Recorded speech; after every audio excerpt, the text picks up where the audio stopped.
Ako po si James Mark Alianza, District Operator ng 60cm Shirt Planet Luna Plaza. Nagamit po ito ng 6 na beses sa isang linggo na may total run na 213 meters. Ito po yung head, cupping, at wiper. Ganito naman po yung tamang pag-head clean. Tapos mag-head clean natin yung punasan ng cupping at wiper. Ganito naman po yung tamang pag-nozzle check.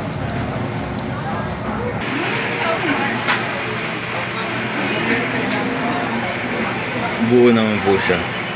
Ito po yung waste tank, kakapalit lang nito kahapon, ground wire at DVR. Ito naman po yung ink tank ko, nasa tamang level naman po. Ito naman yung mga use ko at unused.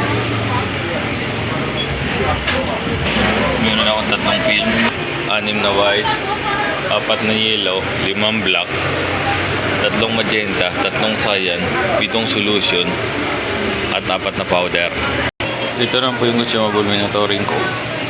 Ito yung film, white, yellow, black, magenta, cyan, UV solution, at powder.